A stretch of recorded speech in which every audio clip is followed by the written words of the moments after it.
you all are fit and fine। और आज हम पढ़ने जा रहे हैं future perfect tense. So let's start today's topic future perfect tense. अब फ्यूचर परफेक्ट टेंस की क्या आइडेंटिफिकेशन होती है मैं आपको बताऊंगी। फ्यूचर परफेक्ट टेंस में मेन वर्ब के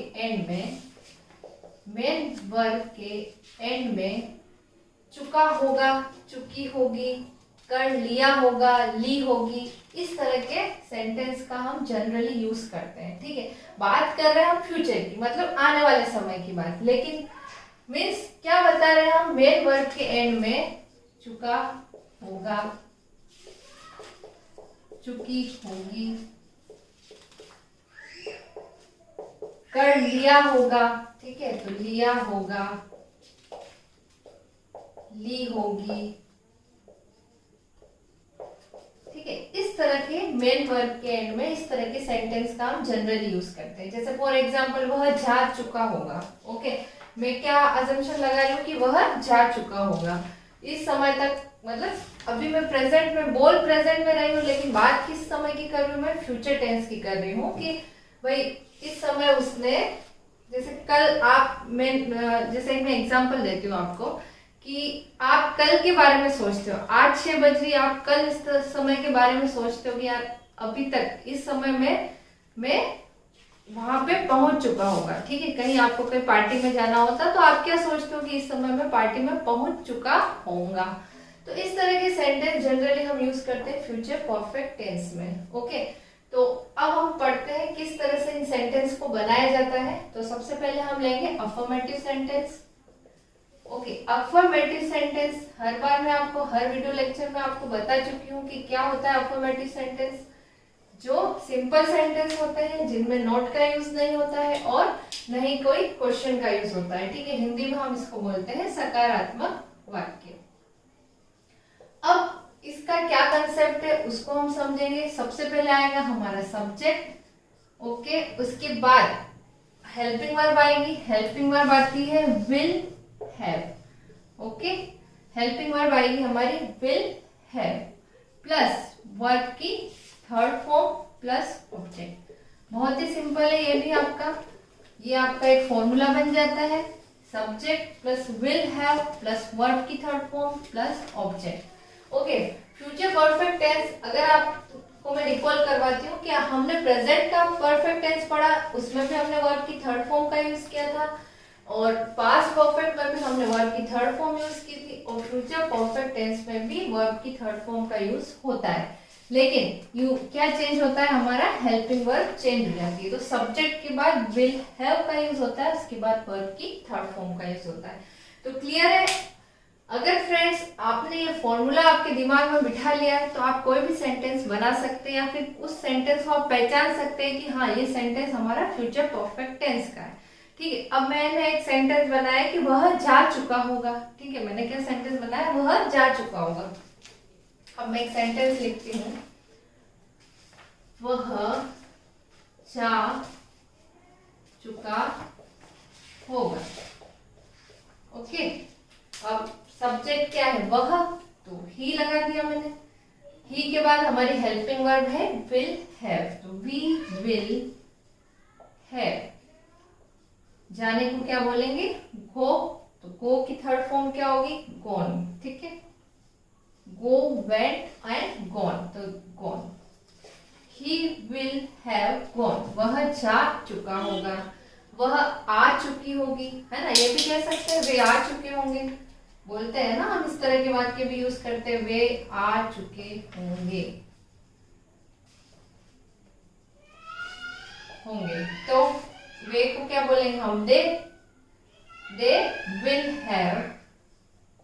जिस तरह से हमारा फॉर्मूला में मैंने जिस तरह से लिखा है वैसा का वैसा मैं सेंटेंस में पुट कर रही हूँ। दे के बाद विल हैव, आना कम।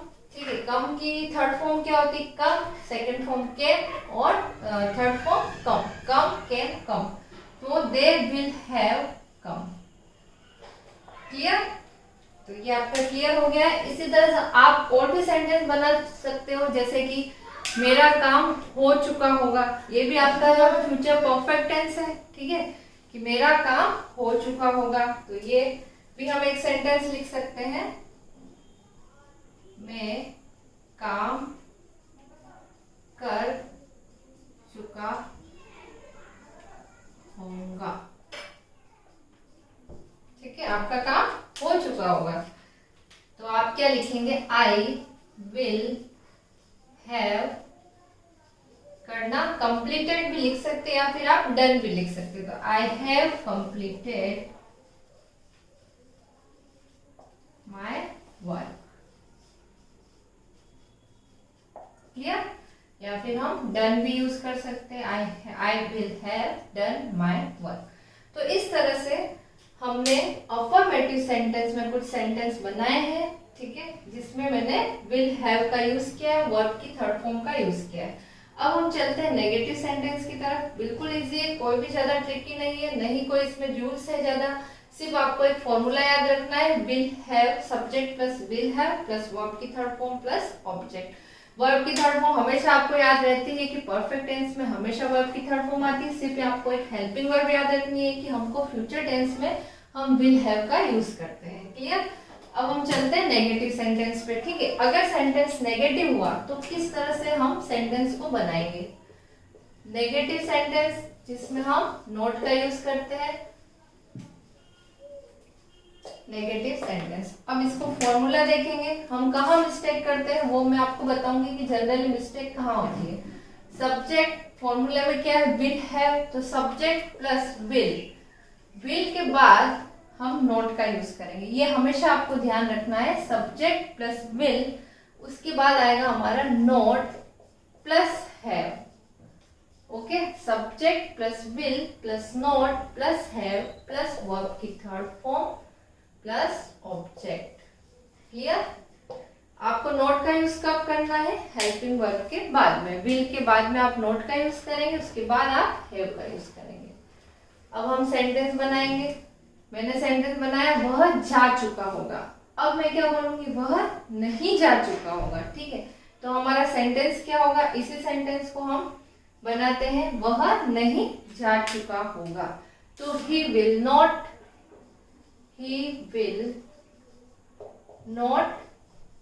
Gone, sorry have, he will not के बाद क्या है, have gone.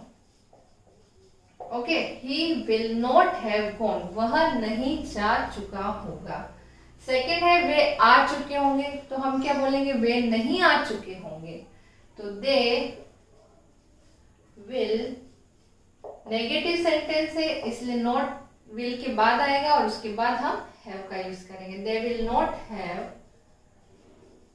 Come, clear. Next मैंने बनाया, मैं काम कर चुका होगा। फिर मैं क्या बोलती हूँ नेगेटिव में, मैं काम नहीं कर चुका होगा, ठीक है। तो I will not have done my work. Okay, generally इस तरह के सेंटेंस हम यूज करते नहीं है ना, थोड़ा सा आपको लग रहा होगा कि इस तरह से हम नहीं बनाते कि मैं काम नहीं कर चुका होगा, है ना। हम यही बोलते हैं कि मेरा काम नहीं हुआ है, नहीं होगा, है ना, मैं नहीं कर पाऊंगा, इस तरह से हम बोलते हैं। तो फ्यूचर टेंस में हम विल के साथ नॉट का यूज करेंगे, उसके बाद हम हैव एंड वर्ब की third form plus object, clear. अब हम आते हैं इंट्रोगेटिव सेंटेंस पे। इंट्रोगेटिव क्वेश्चन मार्क, जिसमें हम क्वेश्चन बनाते हैं, और क्वेश्चन भी टू टाइप्स के होते हैं, वो भी मैंने आपको बताया है, WH से रिलेटेड और हेल्पिंग वर्ब से रिलेटेड। यहाँ हम बनाएंगे हेल्पिंग वर्ब को यूज करते हुए, ठीक है। तो सब जब भी क्वेश्चन बनाते हैं तो सबसे पहले हेल्पिंग वर्ब का यूज होता है। तो हेल्पिंग वर्ब क्या है हमारी, विल। तो सबसे पहले आएगा हमारा फॉर्मूले में विल के बाद आता है हमारा subject. Okay, will plus subject plus not. Note कब होगा, जब इंट्रोनेगेटिव है। अगर इंट्रोनेगेटिव नहीं है तो हम नोट का यूज नहीं करते। तो विल प्लस सब्जेक्ट के बाद हम यूज करेंगे हैव प्लस वर्ब की third form plus object plus question mark. Okay, ये फॉर्मूला होगा हमारा इंट्रोगेटिव सेंटेंस का। विल प्लस सब्जेक्ट, अगर इंट्रोनेगेटिव क्वेश्चन नेगेटिव है तो नोट का, सब्जेक्ट के बाद नोट का use, then have plus verb की third form plus object plus question mark. Clear? Okay, question बनाएंगे वह जा चुका होगा। तो हमारा क्वेश्चन क्या होगा? क्या वह जा चुका होगा? तो क्या होगा क्वेश्चन? क्या वह जा चुका होगा? क्वेश्चन पूछ रही हूं मैं, आंसर किस में होगा? यस और नो में। हाँ, वो जा चुका होगा या फिर नहीं। ठीक है, तो सबसे पहले आएगा हमारा हेल्पिंग वर्ब। तो हेल्पिंग वर्ब क्या है? विल। तो विल के बाद है सब्जेक्ट। सब्जेक्ट क्या है? वह। तो विल ही के बाद सब्जेक्ट हो गया, उसके बाद हमारे है हैव। तो विल ही हैव, वर्ब की थर्ड फॉर्म जाना, गॉन। तो विल ही हैव गॉन, ये हमारा बन गया question. Will he have gone, क्या वह जा चुका होगा? सेकंड है वे आ चुके होंगे। क्या वे आ चुके होंगे? ठीक है, हम मेरा क्वेश्चन क्या पूछूंगी मैं? क्या वे आ चुके होंगे? ओके, क्या वे आ चुके होंगे? तो सबसे पहले हेल्पिंग वर्ब आएगी विल, दे, सब्जेक्ट, सब्जेक्ट के बाद आता है have, come, question mark. Clear? तो इस तरह से हम इंट्रोगेटिव सेंटेंस में क्वेश्चन बनाएंगे। सबसे पहले हेल्पिंग वर्ब का यूज करेंगे, उसके बाद सब्जेक्ट का, उसके बाद सब्जेक्ट के बाद हम हैव का यूज करेंगे, फिर वर्ब की थर्ड फॉर्म, उसके बाद ऑब्जेक्ट का। अगर इंट्रोनेगेटिव है तो सब्जेक्ट के बाद नॉट आता है, तो will he not have gone आएगा। ठीक है, क्या वे नहीं जा चुके होंगे? क्या वे नहीं आ चुके होंगे? ठीक है, इस तरह के जनरली हम वाक्य बनाते नहीं है, जस्ट मैं आपको समझाने के लिए बता देती हूँ।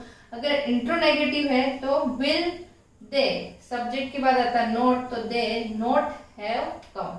क्लियर? तो ओके फ्रेंड्स, ये हमारा कंप्लीट हो गया है फ्यूचर परफेक्ट टेंस में क्या कंसेप्ट लगते हैं वो सब मैंने आपको बता दिया, और किस तरह के सेंटेंस हम फ्यूचर परफेक्ट टेंस में बनाते हैं। ठीक है, तो फ्यूचर परफेक्ट में हम मेन वर्ब के साथ में चुका है, होगा, चुकी होगी, लिया होगा, ली होगी, इस तरह की आइडेंटिफिकेशन हम फ्यूचर परफेक्ट टेंस में लगाते हैं। अगर सेंटेंस अफर्मेटिव है तो फॉर्मूला क्या लगेगा? Subject plus will have plus verb की थर्ड फॉर्म प्लस ऑब्जेक्ट। ठीक है, आपको विल हैव याद रखना है, क्योंकि अदर सभी सेंटेंस में एज इट इज फॉर्मूला है, वर्ब की थर्ड फॉर्म सभी में लगती है, ओनली चेंज क्या होती है हमारी? हाँ, हेल्पिंग वर्ब। तो will have future perfect tense में हम यूज करेंगे। उसके बाद कुछ सेंटेंस मैंने बनाए हैं, इसके अलावा आप और भी इसी तरह के सेंटेंस बनाएंगे और प्रैक्टिस करेंगे तो आपका बहुत अच्छे से क्लियर हो जाएगा। फिर आते हैं हम नेगेटिव सेंटेंस में। नेगेटिव में सब्जेक्ट, सब्जेक्ट के बाद विल लगता है, और आप हमेशा ध्यान रखना विल के बाद हम नॉट का यूज करते हैं, उसके बाद हम हैव का यूज करते हैं, देन वर्ब की थर्ड फॉर्म, उसके बाद हम ऑब्जेक्ट का यूज करते हैं। उसके भी मैंने सेंटेंस आपको बनाए हैं, जो मैंने अफर्मेटिव सेंटेंस बनाए थे उन्हीं को हमने नेगेटिव सेंटेंस में भी बना के देखे हैं। तो क्लियर है आपको? आई थिंक समझ में आ गए होंगे कि किस तरह से हम कंसेप्ट को यूज करते हैं। फिर आए हम इंट्रोगेटिव सेंटेंस पे। इंट्रोगेटिव सेंटेंस मैंने हर बार आपको बताया 2 टाइप्स के होते हैं। अगर WH का होगा तो इसके पहले हम WH वाले बना देंगे। ठीक है, आप मेरे प्रीवियस वीडियो लेक्चर में जाके WH से रिलेटेड क्वेश्चन किस तरह से बनाए जाते हैं वो आप इजीली देख सकते हैं। अभी हमने यहाँ पे बनाया हेल्पिंग वर्ब से रिलेटेड क्वेश्चन, जिनका आंसर हम यस और नो में देते हैं।